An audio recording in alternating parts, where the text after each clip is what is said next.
Awesome. Great. Thanks everyone once again for joining us, and we're all good to get started this evening. As you know, this is the second Ask Me Anything session that we're hosting with the FastForward investment team, and we're in full attendance here today. The quick way in which we're going to run this is that we will start with doing a 15-minute presentation. We'll take you through why we launched FastForward, how we decide so quickly, how do we keep up on the 7-day TAT, what are some of the sector theses that we are seeing, sector trends, and then finally, we'll give you some tips and tricks about filling out your application form before opening up the session for a Q&A.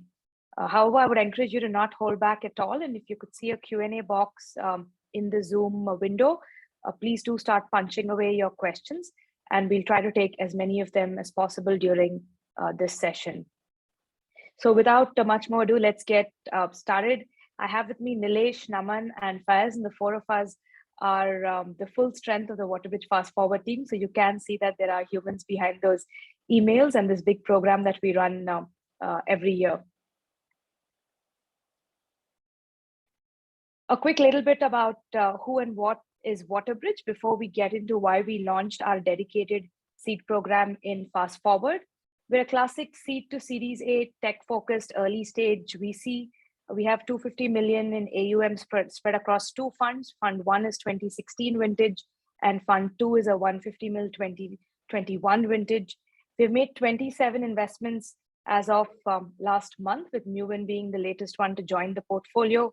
We have a founding family of over 60 founders, and our typical check size, that is our first check, ranges anywhere from a 250K, what we like to call a seed check, all the way up to a 2.5 million pre-Series A to Series A check. On the right, we've put some of the logos from our scaled Fund 1 as well as Fund 2 investments. I'm sure many of these names you recognize. You could see that all of them are a good mix of India consumer plays and platform plays, as well as global B2B plays, as well as local B2B plays.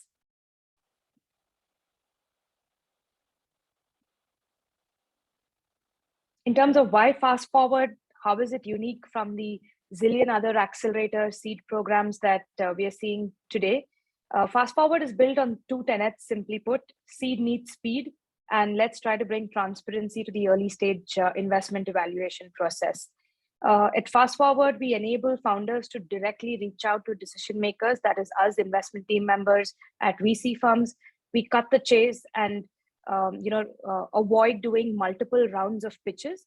So the way the process works is that it's a fully online, remote digital application process, followed by a direct invitation to video pitch with one of the four of us, followed by a yes or no investment decision.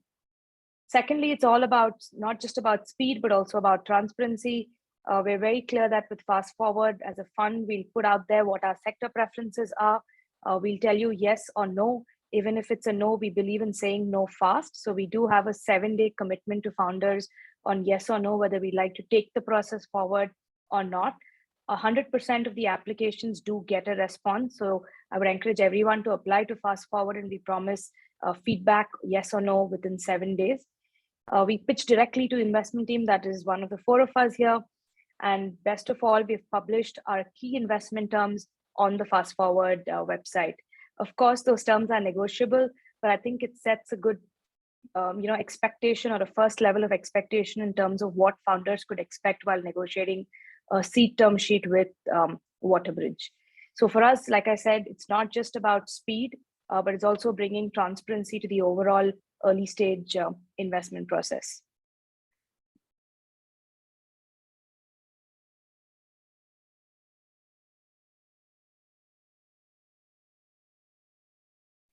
So what is the process, and why do we believe it's different? I mentioned that it's an entirely online application process. We have about 40 odd questions. Many of them are in fact drop downs, multiple choice. So should take an average applicant today is taking about 11 to 15 minutes to fill out our FastForward application. It's fairly straightforward. Many of those questions are optional, although we do encourage founders to complete all the 40 questions that we ask them. Secondly, it's a 7-day yes or no TAT. We do end up rejecting the classic VC funnel applies even to FastForward. Our evaluation lens or our crystal ball gazing, as we call it, does not change. That's just because we're running a dedicated seed investment program. But when we say no, we try to explain why we are saying no, whether it doesn't meet our current investment preferences, whether we're not very excited or bullish about the sector, whether it competes directly with our portfolio. But we do make the effort to not give you a one-line straight pass email, but make the effort to explain why we're saying no and why this is not of interest. But 100% of applicants and founders will get a response within a week's time. We also have published a lot of material out there. So as the process has caught up speed and traction, I would really encourage you to follow us on LinkedIn. We've published 2 blogs across both Medium and LinkedIn on how we decide so quickly and how to improve your chances of getting a video pitch with us, as well as what are our sector preferences currently. But I encourage you to go and read those blog posts, as well as listen in fact, to the first AMA that we published, which was on the 1st of April. It's live on our YouTube channel, as well as our LinkedIn channel. And these resources should give you, as first-time founder applicants or first-time founders reaching out to the Water Pitch team, I'm sure it'll give you plenty of insights into how to make your application stand out from the crowd. Finally, what's with the Zoom pitch invite? So after you fill out your application, if it's a yes, we literally send you our Calendly links and allow you to select when you want to meet with us. You pitch to one of the 4 of us will always show up. Sometimes more than one shows up for the pitch meeting. And as always, we encourage you to share additional data ahead of the Zoom meeting beyond what you've filled out in the application and the pitch deck, in order to enable us to be more prepared for the Zoom pitch.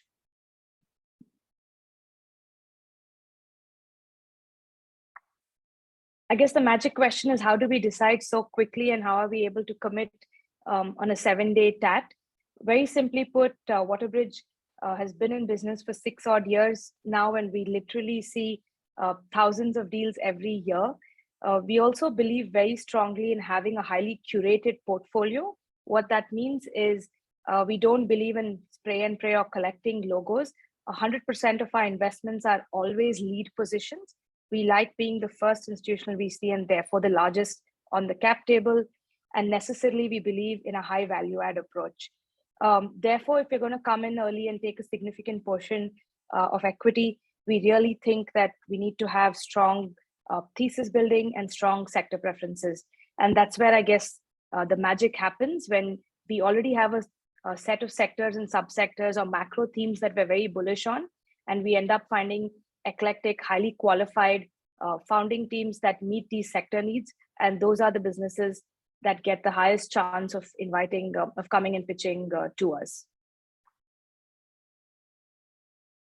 Exactly what I mentioned is up on this slide. What's the high probability of getting a pitch call at FastForward?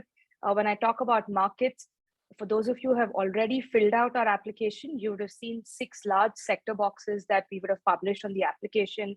These are very, very large addressable markets in themselves. We have EdTech, healthcare, financial services, consumer tech, global enterprise SaaS, and B to small b, or tech for SME or India-focused small businesses, I would say. But across these 6 markets, if you're building and solving large problems within these large 6 sector buckets, we are like highly incentivized to deep dive into your application. Secondly, I've put in a bullet called monetizable. While there are many examples in our own portfolios of pre-revenue companies that we've backed, even idea stage companies that we've backed, I think a path to monetization and very clear monetizable or monetization strategies and a founder's vision for it is important for us. While we do believe that monetization can always follow user acceptance, like I said, what we're looking for at this stage is just a blueprint or a path to monetizable ideas. And that definitely helps you, again, stand out from the large applicant pool that we're currently receiving. Finally, competitive advantage. We'll cover this a little later as we do a deep dive with the various sectors. But what we have seen from the 800 odd applications that we've already received this year for FastForward is that most founders don't really give us a very in-depth competitive analysis slide. They just put out direct competitors. But one piece of advice from us would be don't think about just direct competitors. Please think about adjacencies, about any other business models or currently well-funded players who could potentially enter the space in the near term. That's as much competition as a direct competitor. Also try to look for parallels in other markets. Doesn't matter if it's emerging markets or developed markets, but that also helps us get a sense of how potentially large this opportunity could get. And so another thing that we deeply look at is how much time the founder has spent in mapping out the competitive landscape, and whether the business model together with the GTM and the founding team are formidable enough to not just face, but beat this competition that we're currently seeing. On the left-hand side, it's founders. We always put founders ahead of markets. What that means is that we'll always back a formidable founding team, even though we might not have very in-depth thesis or have published a deep thesis in that space. We have taken such bets before on our website many times, and in these webinars, we say that hardware is hard and that we like to stay away. But we also have taken a bet in Nimble, which is, for example, an IoT-driven hardware, tabletop cooking robo. When we meet great teams, we don't really hold the sector lens, very strictly, and we do take that leap of faith. So founders always ahead of markets. We do look at sector proficient founders. What that means is we like founders who have either built in that industry before, already come from that space, or have faced the problem firsthand as a consumer. Secondly, we like high opportunity cost founders. Again, what that means is that ideally you're tenured, you've solved for that problem, you come from tech founding teams. And when we say tech first, I did mention that WaterBridge has the 6 sector boxes or sector preferences, but the common horizontal or the common theme that we'd like to see across all our business models is very, very strong tech founding teams that you've written hopefully every line of code internally. And more importantly, technology really will be the formidable moat as you build and scale. When we say tech, it could mean product, it could mean platform, it could be a process that you've patented, it could be IP that is precious, it could be first to market efficiency driver. It could take any shape or form, but we do look at that common horizontal called tech across the 6 sector boxes.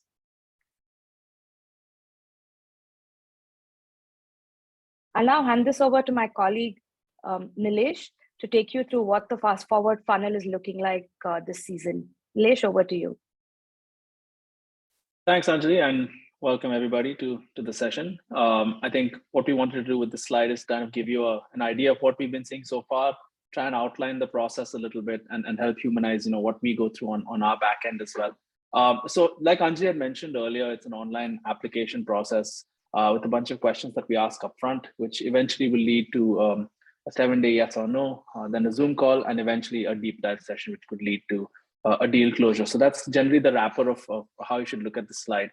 I think one of the things that we had in mind when we wanted to kind of design this process was, figure out a way to provide as much forward momentum as possible to founding teams. So what we tried to do with the application process, even though you may find it's a bit long, is to try and front end all the questions that generally most investors will ask. So when we enter in that Zoom call and we enter that the call stage, we actually come ready with a lot of very targeted questions to try and make the most of the time together. So generally what we've been seeing on our end has been, about 800 applications till date since we launched. Of that, we've done about 100 calls. So roughly that kind of translates to about a 15% chance for a video pitch, which is pretty good if you ask most people around in the space. I think generally what we try and do with the video pitch is really understand the humans behind the story, understand, why did you get into kind of entrepreneurship? What are the motivating factors that enabled you to kind of get to this point where you give up all the other things that you could do with your time and get into entrepreneurship? I think the idea here is to really understand the solution statement, understand, the specifics of your application. And from there, should it kind of fit with our view of the world? And generally, I think we are very communicative on, what our view of the world is, especially in these 6 sectors. I think most of us come with enough clarity on that front. We try and give kind of as much detailed feedback on whether it's yes, we'd like to go deeper into these 3 or 4 areas into a deep dive session, or for whatever reason it doesn't work, we always try and be extra communicative. I think the last takeaway from this slide is also that, from our lens and from our mindset, there's no prescribed number of deals. I don't think we'll say, we will absolutely do 5 deals or we have to do a deal. I think the idea here is, if you find 20 deals that are exciting and 20 founders working on really exciting deals, and exciting spaces. We'll do all 20 of them. I think one last added bonus on top of this entire process is that not only do we take an active interest in the deals, but we also share this with our VC partners, and we have up to 15 VC partners who also want to kind of participate with us and come into your round. So from a founder's perspective, this is really what we try to do here is try and give you all the tools needed to construct the right round for your company. Next slide, please. Thank you.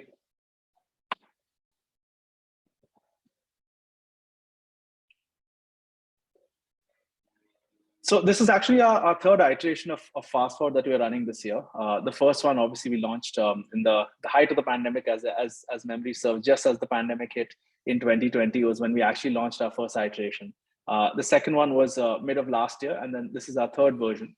The portfolio that we have through the FastForward program actually involves some names that have already scaled up. So here's kind of a list of what those look like. So BitClass, LOLO, OneCode, Big Fat Phoenix, and Claim Therapists were all from iteration 1, so in 2020. The bottom 3 names that we have here, Downtown, Curious Junior, and Yellow Metal, were actually entrants from 2021. And we've been very lucky to see the early part of our portfolio really playing out. So companies like BitClass, LOLO, OneCode, they've all kind of scaled up really well, and there's some kind of inkling of how their traction has actually picked up, and we'll jump into a few examples on the next slide. But the idea here is we have about 9 companies that we invested into. Some listed, some are still a little hush-hush, but generally this is just trying to give you a sense of what our portfolio looks like. But we'll jump into 3 examples, and I'll recruit some of my colleagues to talk about these as well. So I'll take a quick moment to talk a bit about Curious Junior, which was an investment from 2021, so last fast forward. And Curious Junior is really a product innovation that allows kids to learn coding, and this is again targeted K-12 students, teaching them coding on a mobile interface. So really, if you look at the entirety of India, a majority of students actually don't have access to a desktop or don't have access to a laptop until they actually get to college. So most people, when they get to college, already come with a bit of a handicap. So Curious Junior is aiming to kind of address that issue, where they allow kids in school to really learn coding from the get-go, and you do it on a mobile interface. So things that we liked about this deal was obviously a very strong thesis around coding and what coding represents for India now, and how many kids are really interested in learning coding and building a career in tech.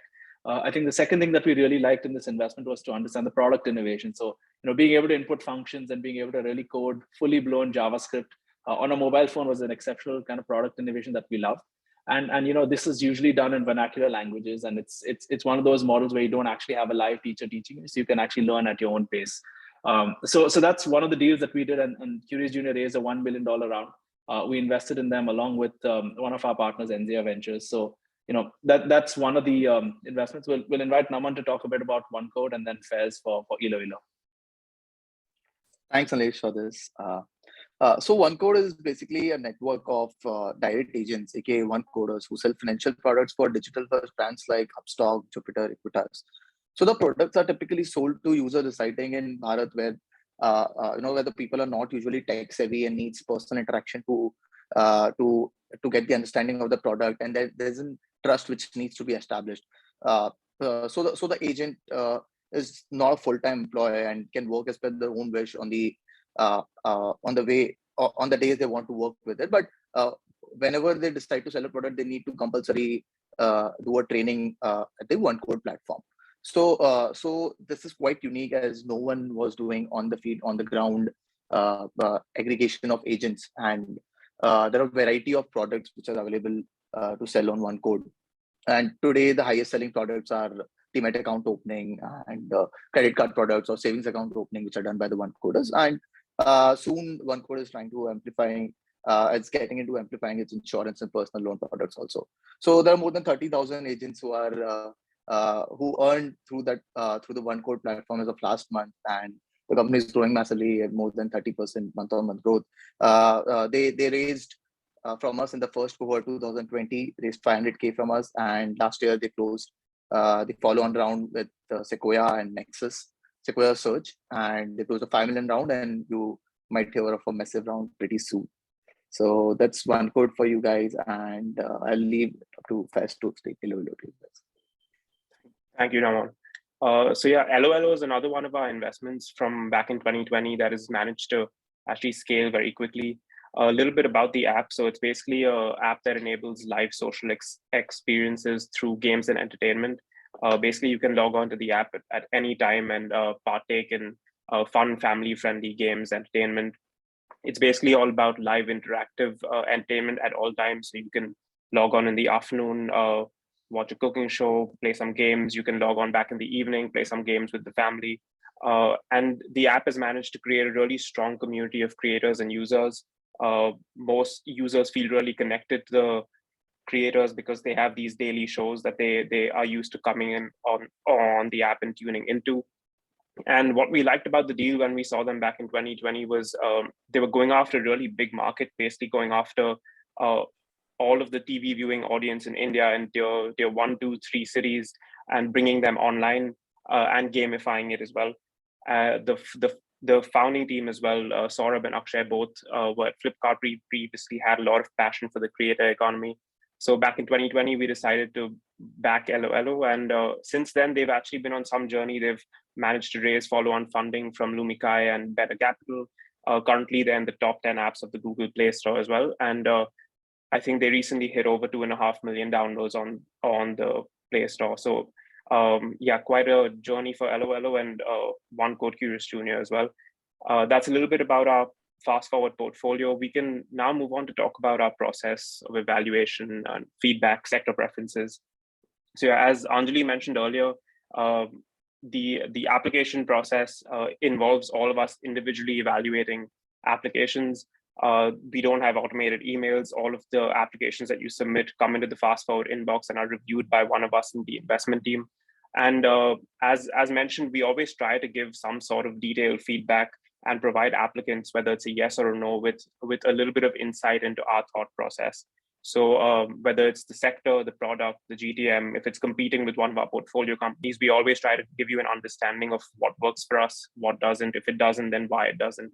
So yeah, that's how we look at the application and the evaluation process. We can move to sector preferences. As Anjali mentioned, the reason we can make decisions quickly is because we've already mapped out our sector preferences, and we sort of know in each of these 6 broad sectors which spaces and which models actually appeal to us, what works for us and what doesn't. So if you've seen the application form, you'll notice that there's these 7 broad sectors. I can talk a little bit about consumer technology to give you a sense of what we've been seeing, what we like, what we don't.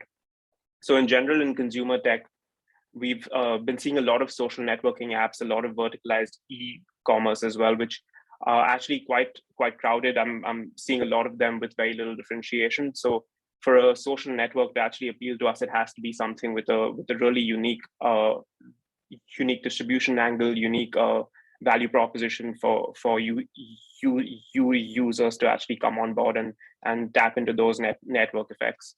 We're also seeing a little bit of a resurgence for travel tech, hospitality platforms, and a lot of EV. With EV specifically, we're seeing a lot of hardware play. So either the vehicles itself or hardware infrastructure, which is not super appealing to us because it's just really capital intensive, and that's not something we're super excited about, but we're seeing a lot of it lately. We're also seeing a lot of gaming, which is exciting. Other sectors that we're particularly bullish on, we're seeing a lot of kids. We're hoping to see a lot of kid tech and kids gaming, interactive platforms that actually appeal to kids under 15. Another sector that's actually quite appealing to us is pet care, pet nutrition, pet tech as well. We're seeing a couple of pet healthcare plays that overlap with consumer. That's another space that we're keen to actually dig into further. So that's a little bit on consumer tech. On B2B for SMBs, which is actually more India focused, and Nilesh can talk later on global SaaS, but B2B for SMB specifically, we're seeing a lot of supply chain enablement. So B2B marketplaces, a lot of agri-tech, so farmer to wholesaler commerce. With B2B for SMEs in India, we really think deeply about the payability of the customer and whether they'll actually be able to afford these products, whether they actually want these products. And in addition, distribution is another thing that we really look at.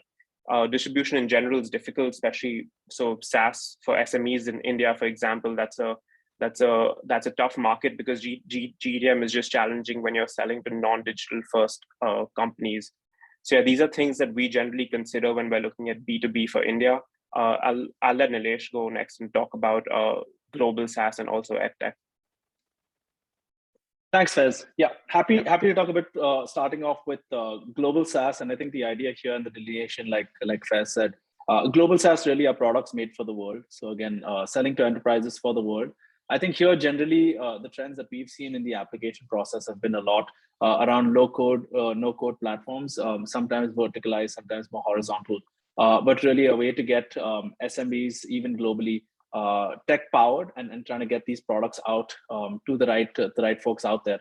I think one of the things that we've been looking out for in the global SaaS space really has been, I guess, some sort of insight around both the product and the distribution. Now, one of the benefits of global SaaS, obviously, and the world we live in today is that you can build a world-class product from anywhere. And as long as you can get it to the right people at the right hands, it completely prevents you from needing to be geographically anywhere at all. So I think with that increased kind of scope also is increased competition. So I think here, one of the more interesting slides to kind of look at is usually the competitive slide, is really understanding competitive moats and whether those are purely just financial, in which you're spending CAC and kind of getting and consuming kind of marketing dollars to bring in customers, or is there some sort of product hack to get this out there? So I think generally the guidance on global SaaS is, there is what we call, product magic, which is users really using the product. I think you can see that within the cohort analysis of how users are actually leveraging and using the product across the business. I guess evidence of expansion within POC clients and evidence of expansion within early trial customers usually is a good sign. But global SaaS, it's hard to give you a specific kind of idea of what we're really excited by. But if I had to kind of give you a sense, I think really strong product innovation coupled with some evidence of distribution strength would be very strong in global SaaS. On EdTech, I think EdTech has been a very interesting space for the last couple of years. It is what we call one of our sweetheart sectors. Within Waterbridge, we've had the joy of working with Unacademy, Doubtnut, and Curious Junior, like you saw. So I think one of our kind of convictions in this space has been, a B2B or a B2B2C kind of EdTech model has been a hard sell for us. I think one of the reasons for that has been kind of the longer cycles that we've seen with institutions, both in India and abroad, when it comes to adopting technology and education products. So a majority of the applications and a majority of kind of the excitement that we've seen in EdTech has been in the B2C realm. I think out of school and extracurricular learning has been one of the more popular models that we've seen. Again, here, there has been a lot of activity in the space over the last year. So really keen to understand initial traction, really keen to understand user stories and power user journeys, if you will, to try and build some sort of product and distribution moat, which becomes very key in a space like this. We've also seen a big spike in actually HR tech meets education type outcomes, where you have an EdTech platform that eventually leads to employability. I think here as well, what we've learned in the HR tech space has been that there's a lot of human touch involved. So product-led solutions has been one of those spaces where we've struggled, frankly, to build conviction that a product-led model would work. So encourage all founders to kind of keep that in mind, that if we're looking for an HR tech meets EdTech platform, it would be great to kind of have some user and case studies where that's actually scaled past the initial kind of smaller market. So here the burden of proof tends to be a bit higher on that particular piece. So over to Naman now for a few more sectors. Sure, I'll go with Fintech first. So Fintech has been the torchbearer for the last year's private equity funding, and we have seen a lot of new avenues opening up. We saw Paytm IPOing, payment gateways like Cashfree and Razorpay raising large sums of money. And then we also saw an acquisition of BillDesk of $1 billion, and so many new age financing platforms like BNPL, Size, Uni, raising large sums of money. So this is super interesting sector, and it's for us, it still remains extremely lucrative. And as we believe that digital payments led by mobile is gonna continue to grow at a massive pace with added government impetus, etc. It's still just 25% all the payments are made through digital routes, where it's higher than 70% in the global competitors. So having said that, we have seen a variety of applications, and the quality has been super for Fintech. But if I have to talk about what we typically like is B2B and B2C both are interesting for us in this space. However, unlike EdTech, we like B2B more here, as we see that in the B2C side, the MDRs are shrinking. and the commissions also are shrinking on the consumer side, while the CAC is more or less the same, or it's on the upward trajectory. So on the B2B plays, we love challenger banks because they have the benefit of lower OPEX. They don't have to create branches like our traditional banks like HDFC, ICICI of the world have done.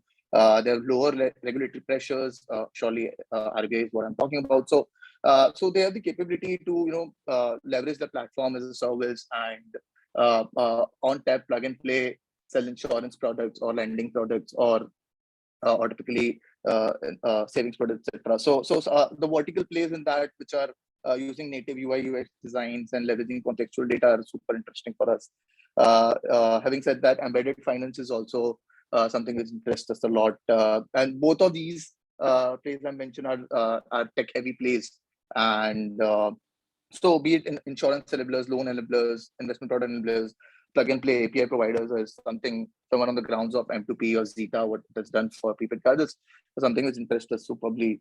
Also, if I have to dive deeper, some niche plays which interest us are foreign remittance and maybe robo advisory is something which is still of interest, or we feel that there is a lot to be disrupted out there. So having said that, I'll move to health tech. While we believe that fintech is the torch, but health tech could be the next torch bearer, because this sector is severely underpenetrated. Only 2% of the $130 billion market is under health tech's radar today, and everything is being done offline. And definitely, this is because of the typical challenges of the Indian healthcare system, which is quite broken and it has its own quirks. So we also look for founders who are aware of how the Indian stack is built, and because the sector is highly fragmented, where the top 4-5 companies are holding just less than 10% market share in key segments like hospitals, etc. And Indian public health expenditure is also significantly lower to other countries. So a lot of out-of-pocket expenses, where 85% of expense in US would be through insurance, and while China is all social. So it's very typical to India, and B2B and B2C both are of interest to us.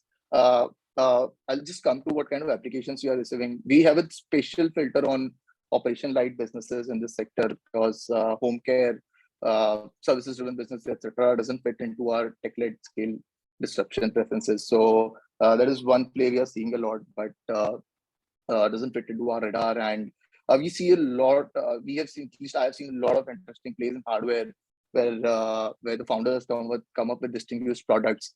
So, however, I think this is one of the question also which I see in the tech. We have very limited capacity to fund a hardware play. Not that we won't do, but here is what our partner VCs help, and we feel like something, will definitely jump on a call, and if we are not able to do, we'll definitely route it to our partner VCs who are best placed to do this.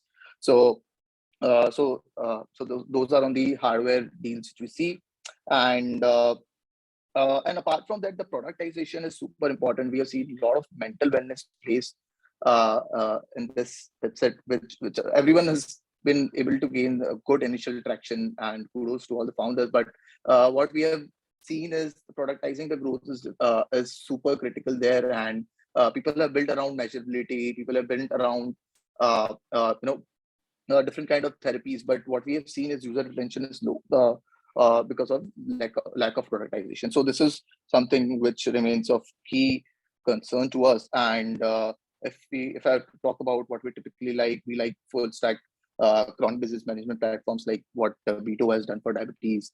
We are looking for innovative plays like what Christine Care has done for surgeries. We like other niche sectors like medical tourism, pet care is of some interest to us. So those are some insights on health tech that I could provide to you. So over to Anjali. Great. Thanks, Faz, Naman, and Nilesh for those wonderful insights, given that we're halfway to FastForward 22 and we've now been through 800 applications. Those were fairly deep. Moving forward, Naman, I'll have to give this back to you, but before I do that, I just wanted to mention to everyone listening and attending today that another great way to understand what our preferences are or what kind of founders we like to back is to in fact listen into our podcast series. I meant to say this when we put out the portfolio logos, but you can head to Apple Podcasts or Spotify and search for a podcast series called That One Idea. It's currently live and we're launching new episodes every Monday. And a sincere request to listen into those 40 to 60-minute episodes only. We cover all our fast-forward investment portfolio founders, and we really try to humanize their journey and to get them to share with us the entire time from when they met their co-founder to when they came up with the business idea to the time that they pitched to us, and what the first 6 months of their journey of taking it from just an idea to MVP and now a scale-worthy business has been like. That would definitely give you insights into some kind of patterns, if I may, if you're trying to spot patterns in the way WaterBridge picks out founders and business models to back. I'm going to now give the mic back to Naman. As I'd mentioned earlier, we have around 41 questions. Most of them are multiple choice or drop down or are very, very straightforward, like share your pitch deck or share the app or product mockups, which I'm sure most of you will have handy, given that you all must be actively fundraising. And we really only have 4 long form or free form questions. And I would now let Naman take you through these and what we're seeing already in the 800 odd applications we've received, and what Naman is bored of seeing and what he wants to see more of as well as less of. Over to you, Naman. Sure. I see a long list of questions, so I'll just take this segment a little quickly. So the first thing which I'll like to elaborate is tell us about why are you passionate about entrepreneurship. So I've seen a lot of interesting answers here. Some have blatantly written that I was born to be an entrepreneur. The other replies are accidental entrepreneurs because someone saw a white space while working in a particular role and thought that space needs to be revolutionized. So and some are forced to be entrepreneurs because they hit the glass ceiling in the previous role at their organization, so had to move out and start their own thing, etc. So all kinds of answers are fairly taken, and it helps us understand the real drive behind starting this, because as we keep mentioning from the start of the call, because there are 100 other things founders can do with the call with their time. So I think candidness is what we look at here, and this is super interesting for us to read that what entrepreneurs to do what they are doing. So that is A, and B, why are you best suited to crack a problem in this sector market? And C, I'll just take this together. What insights from your experience make you best qualified for this? So both of this are something which helps us understand the founder market fit and the founder product fit. That why do you think that you and the co-founder, if you have any, are best suited to solve a particular problem? Because having a problem statement is one, I think that's the premise for which generally leads to startup. But how are you gonna distinguish yourself from the existing competitors, are any, or how are you gonna build the full stack product? So we love to deep dive into our past experiences, and if you can highlight for us that you have done a 0 to 1 business in the past, and if you are good at customer acquisition, if you have done that digital marketing or SEO optimization in the past, I think this is super critical, because most other businesses we see today are B2C. And yeah, building product, as Anjali said, we love founders who have written all the coding in-house. So one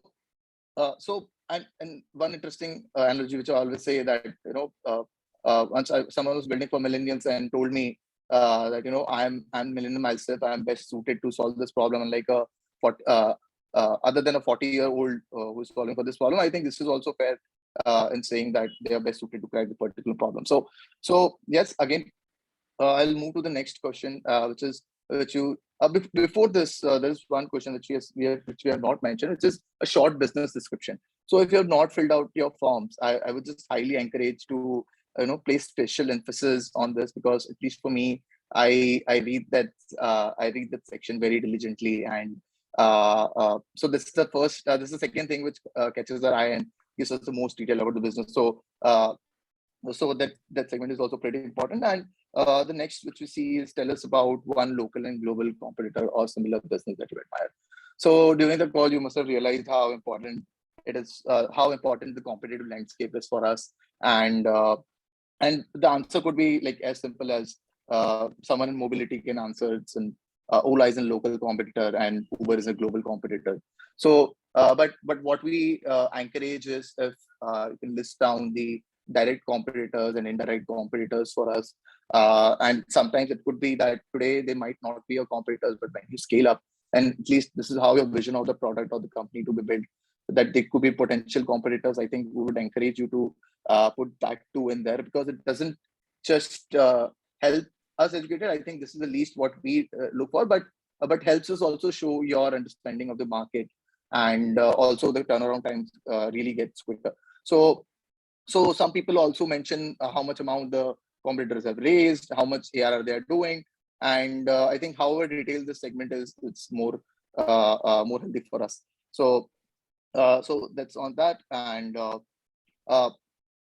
who's a paying customer? What is the revenue model? Mention core and adjacent revenue opportunities. So I'll use this question to answer some of the questions that are coming in the queries also. So it's not necessary that there has to be an existing revenue model or the company has to be revenue generating as a play.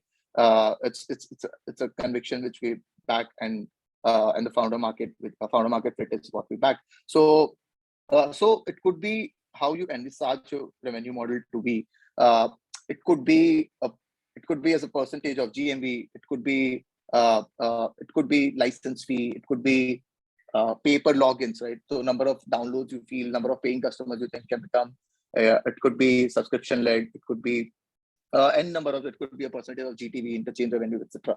So there are several models which can come up with some like gaming businesses. We have seen ad income is the only income. So it could be several other reasons, but I would highly encourage you to not leave this blind and put it forward how you believe that revenue is going to be generated and who is your paying customer. So this is very important that we would like to understand who is ultimately paying for it. So somewhere so for B2B SaaS companies, right, they could charge either a supplier or either the manufacturer brand.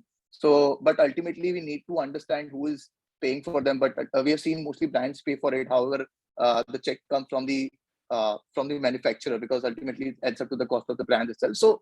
So we need to understand who is actually the paying customer. And again, it could be B2B, it could be B2C, it could be B2G, or B2B2C, or various other scenarios possible. Their core and adjacent revenue opportunities are definitely affiliate marketing, ad revenues, which can be over the top of the core revenue model. So I would highly encourage you to think upon those grounds also, that what adjacent revenue opportunities could be drawn. So just quickly come to the last question. I'll mention 3 most important metrics in your business that you are tracking and show their current scale.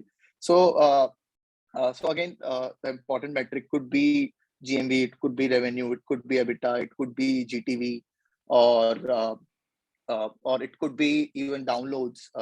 And many B2C apps we have seen is the number of downloads. It could be monthly active users, it could be daily active users, it could be retention rates, and so on. So also in this, I'll just quickly add up that we would encourage if you can see show us the last 6 months, or maybe generally this was quite young. So maybe how it has grown from the start, and also in future, how do you plan it to become, like what's the next 6 months, next 12 months target. So yeah, and obviously those metrics need not be what you're currently tracking, but what you believe are gonna be the core metric for your businesses.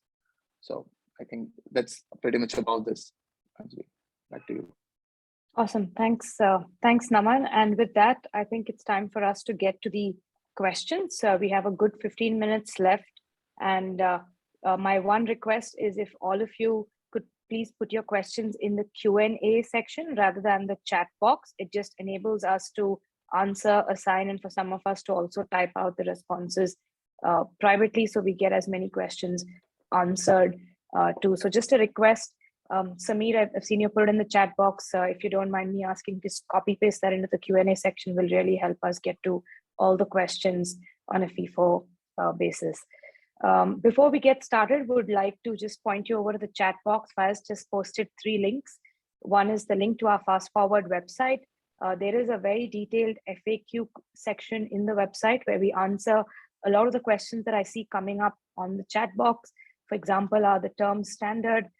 Do we invest in, say, convertible notes? What is the percentage equity that we're normally seeking?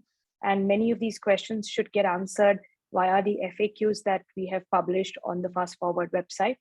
Secondly, in terms of just evaluation process, sectors that we currently are bullish or bearish on, as mentioned before, I've published 2 blogs. You could find them either on our LinkedIn or our Medium blog. And Faiz has also put in the links into the chat box here about why did we launch FastForward and how do we decide so quickly. Particularly the second one on how do we decide so quickly has a fairly elaborate responses on what we like in founding teams and what we like in business models as well. It's a long form article. It's a 9 to 12 minute read, and would encourage you folks to head to that when you get the time to. So without much more ado, we're going to try our best to get these going. My colleague Nilesh has been kind enough to type out responses. So we'll do a combination of typing them out, especially when it's straightforward yes, no, one-line response, and we'll keep the long form questions for the live chat. I hope this format works, but feel free to keep punching in your questions and we'll try to get as many answered as possible. Even if you don't, please write to us afterwards. All our email IDs are on the FastForward and the Waterbridge website. So feel free to drop us a line and happy to take them offline as well.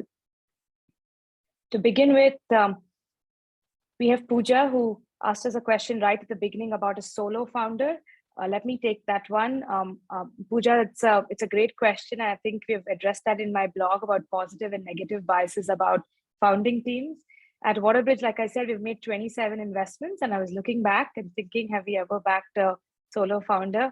Unfortunately, the answer to that is no. We've never, there's no precedence. Having said that, I don't think we have any negative bias to a single founding team. But if you are a solo founder, here are my 2 to 3 suggestions on how we would evaluate the business model and the pitch. Firstly, have you kept a large enough ESOP pool for your critical hires, your key hires, your senior management? And while we typically insist on setting aside 10% at the very beginning or the seed stage, if it's a solo founder, we encourage you to go as high as 15 to 20% even, in order to signal to investors that you are open to sharing equity when you find senior talent to join you on this scale building journey. That's one lens that we look at. Secondly, it comes from what your own expertise and tenure building or solving in that particular space is. Of course, if you're a senior founder, if you've worked in this sector before and therefore have solved this problem, albeit from a different viewpoint or from a different vantage point, then we do understand that you bring in like incredible amounts of industry expertise. And therefore, even if you had a co-founder, it would most likely be not as a CEO or a business head, but more say as a tech co-founder or any adjacent function. So that, I think it's always relative to the kind of business you're building.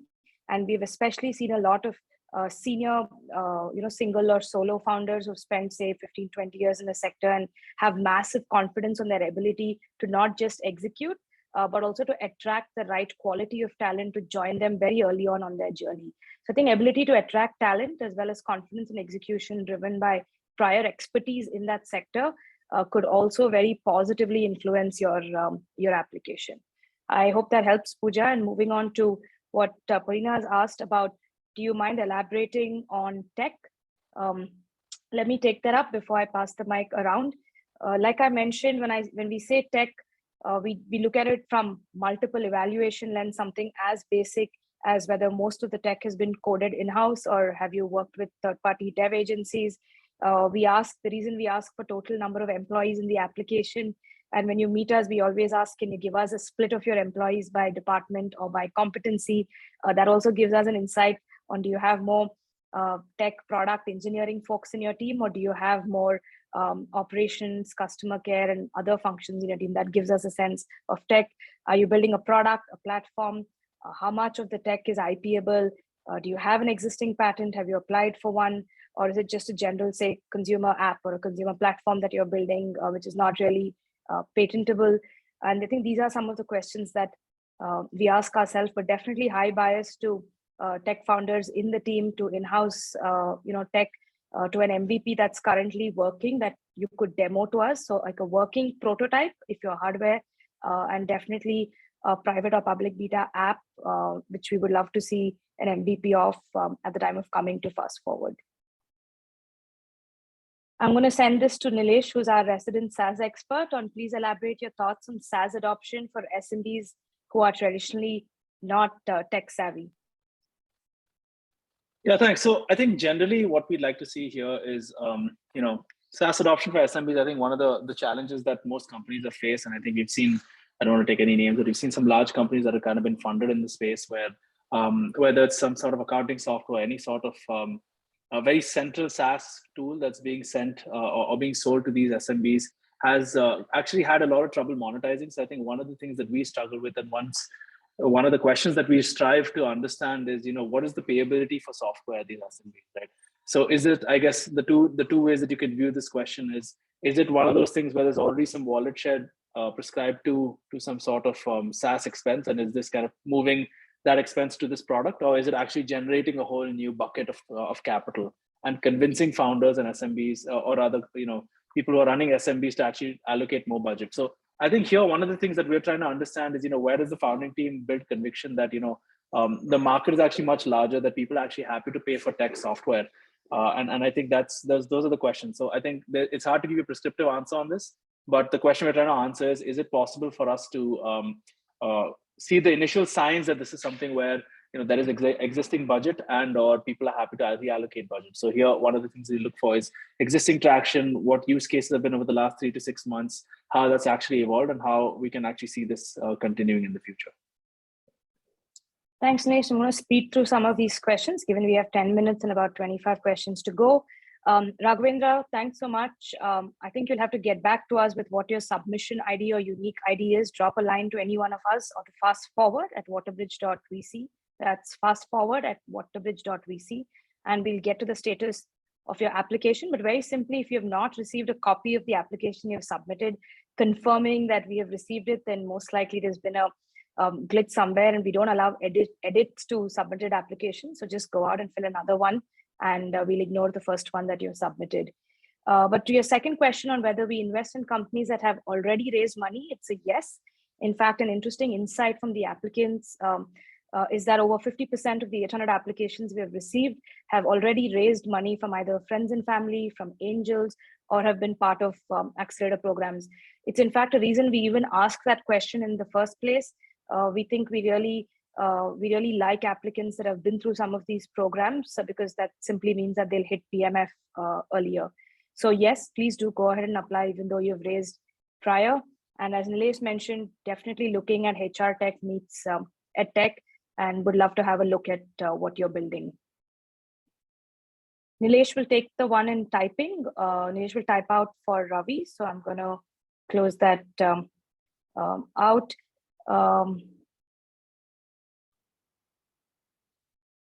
I think there's a second one from Ravi K. In terms of a patented service in healthcare, definitely yes.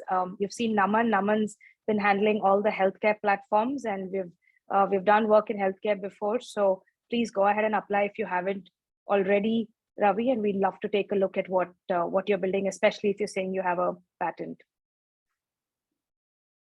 Embedded lending or lending as a service platform. Naman, if you have a point of view, if you could just give a quick 30-second response to your point of view on embedded lending, and if you have any kind of eligibility criteria in terms of revenue or number of clients before you get excited about what you're seeing. Sure. Sorry, whose question is this? This is an anonymous attendee. They want our point of view on embedded lending. Yeah. Sure. So let me type this answer out for you. Sure. Thank you for taking that up. Going to Prateek Saraf. Yes, Prateek, I think this is again is a question on I don't have a live product. I'm currently doing an MVP. My suggestion is yes, to please go ahead and apply. If you're able to show us or even give us a test flight link, for example, or even a Loom video of a private demo, that definitely helps. The application does ask for these questions at different points in time, and definitely do look out for these and upload mocks, demos, Loom videos, or even a test flight link. And we'd be happy to look at what you've already built and evaluate. We have backed idea stage companies in FastForward before, and happy to look at what you're doing. If you have not incorporated your company, yes, that definitely is a roadblock, but we're happy to wait and be patient. LOLO, incidentally, when they came to us, they didn't have a private limited company incorporated, and we patiently waited. In fact, that took 45 days to get done. But my suggestion is, if you are a full-time founder keen on pursuing this opportunity, get started on that process ASAP, because more than anything else, it just signals intent to pursue this business idea as a founder full-time.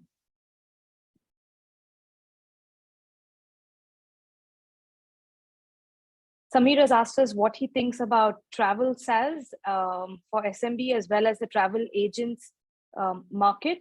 Samir, I personally have seen a lot of deals, not just in FastForward, but even in the run-up to FastForward in the travel agency space, both B2B models, where it's almost like a turtlement for travel agents, giving them a digital toolkit in order to enable them to be more efficient with their sales process, and also set up like a Shopify for travel agents so that they could generate additional demand to social media and other digital marketing channels. This is a tricky one. I'm going to be honest here and let you know that it's not ranked amongst the top 3 most bullish sectors for us at Waterbridge in the SMB space, especially if you're focusing on the India travel agent market. However, if you do have some kind of early revenue traction or a bunch of product features, or if you're approaching this as a full stack model where you're trying to solve for both their backend inefficiencies as well as doing the demand generation piece as well, I think we have a more positive bias towards those kind of business models. We've just seen that there is hesitancy to pay purely for a back-end platform, and the expectation from these agents is that you help them or enable them at least for demand generation as well, and not just help them with, say, better bookings or better lead generations alone. Since we're done with Samir, Mayank, there's a second question from an anonymous attendee saying, if you're raising more than $1 million, are we still eligible to apply? I'm afraid not. I think we've made it pretty clear that it's up to $1 million.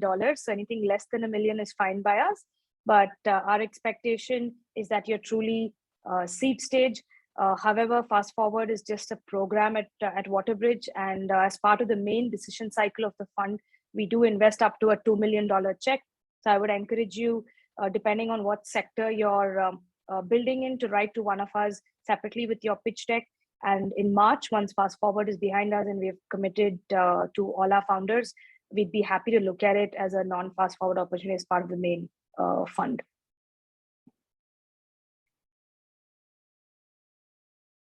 Mayank asks, you're a founder playing too much defensive considering the COVID situation. We are into RMG. Naman, do you want to take the RMG question, or should I quickly, maybe I'll give it to you. Why don't you answer your thoughts on real money gaming? Yeah, I'll just type out the answer. So just very broadly, we have some negative biases on RMG because of the gray area in the regulations, and we have seen a lot of consumer acquisition costs being done to acquire customer, and a guideline coming and banning it completely. It's just the company goes for a toss. So we have serious concerns around RMG. So. All right, thanks for that. Nilesh is taking Anand's question on the term sheet as well as the exit strategy. So I'm going to jump into Vijesh Balakrishnan's pre-revenue startup. Naman, do you want to just take what questions 3 and 4, in our application form are, and what do you expect to see? Sure. This is Vijesh's question, right? Yes. Could you just type it out if you don't mind, Naman? So I could. Yeah, actually, I've done that. I've done that. I'll just retype it. So yeah. Done. Vijesh, just give us a minute and Naman will type out your answer. I see Naman's also taking the blockchain question from Saran Kumar. Blockchain, yes, exciting space, but if you're raising in tokens, we don't have the capability to do that. But if it's an equity round, yes, would be very interesting to look at it. Great. So Naman's taken Saran's question. Fractional ownership prop tech space is a question that's come up from Samir. Very interesting. Again, I don't think we've seen a couple of deals, but I would again put it not amongst the top 10 for us, given just the complexities around building these structures and creating these investment vehicles where you aggregate capital and then invest in projects. So just given the slow GTM flywheel and the time it would take both to aggregate retail investors, create investment vehicles, make investments, and then get an exit, I'm not super excited, but again, hard to give a more specific answer than this at the moment.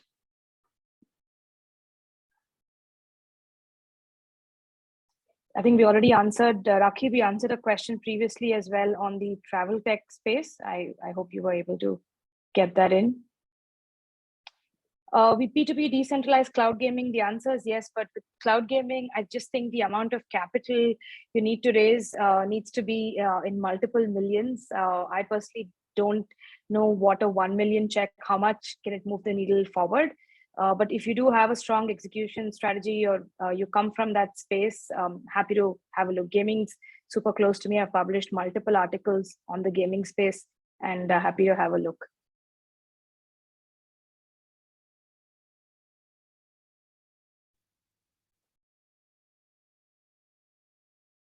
Is in-house tech a must for B2B platform at the seed stage and you're developing your MVP with a third party?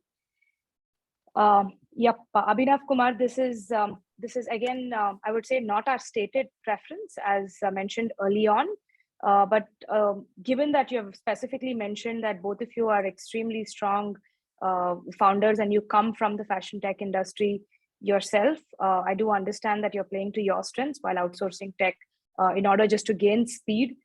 So happy to have a look in this specific case, especially since you have an MVP, you already identified your tech talent, and you're confirming that they will be joining you post funding. ESOP pool, yes, always has to get carved out before investors come in, and ESOP pool is typically not dilutive on incoming investors. So we ask for a 10-15% carve out prior to us.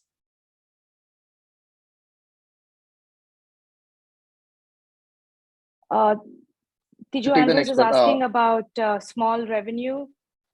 Yes, for sure. We've done a lot of pre-revenue companies as well. So I don't think revenue is a marker for us, given that this is specifically a seed investment opportunity.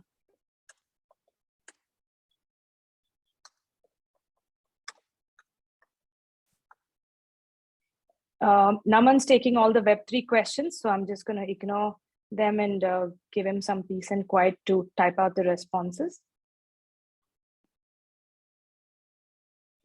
Rakhi, I see that you've rebutted my response. My response would be to simply apply for FastForward and happy to pick up the application from there and have a deeper look. But if you strongly believe that your model is well differentiated and full stack, please definitely go ahead and apply and happy to take a look.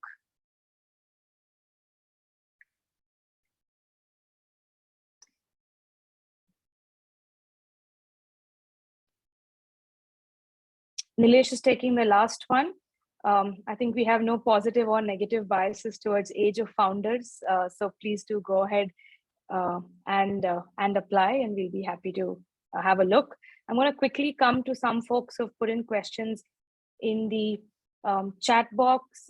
This who's asked about SaaS ad tech. Yes, anything SaaS is of interest to us and happy to have a look. Do we invest 5 million pre-seed? Not as part of FastForward. If you're looking at up to 1 million, then FastForward is the right seed program for you. If you're looking at anything more, my suggestion is directly write to one of us with your pitch deck.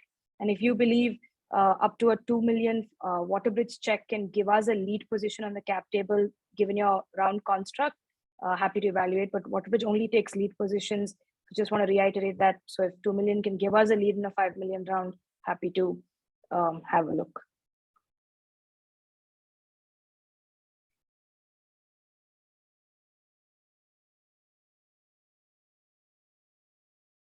I believe Nilesh has answered the 45-day non-binding confidentiality, Nilesh? Yeah, all right. Yep. I think we've answered most of the questions, or actually all the questions that were listed. You mean in the chat box? I see in the chat three more box popped up. Okay. Three more popped up. Oops.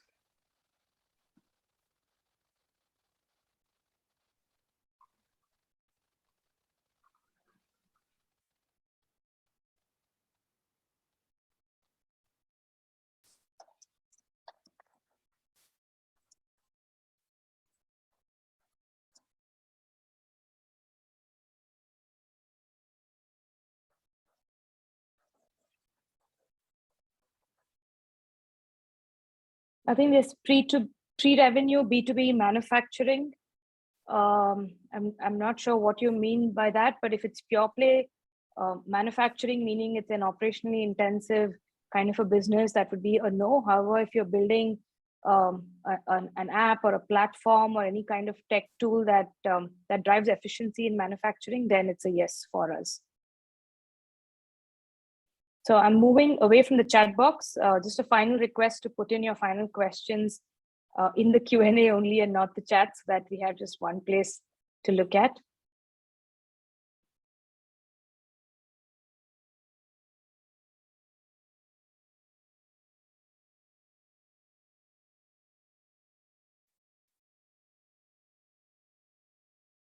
Fractional ownership and PropTech we've answered previously. Bhavin Patel would encourage you to read our blog, where we we significantly elaborate upon our pattern spotting in early stage companies. Finally, social platforms.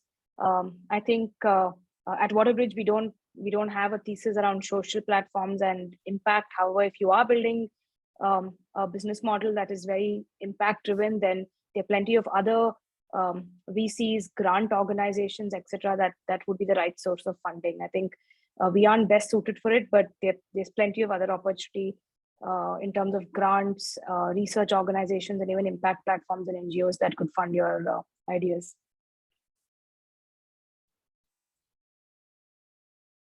Awesome. I think with that, we're going to wrap today's session. Thank you all once more for attending, and more importantly, being active and engaging with the multitude of questions.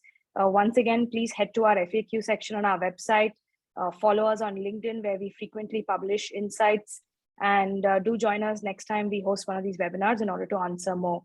But once again, a sincere thanks to everyone who took the trouble of attending this Tuesday evening. Thank you so much. And for those of you who are thinking of applying, please do, and very much look forward to reading your application. Thanks, everybody. Thank you.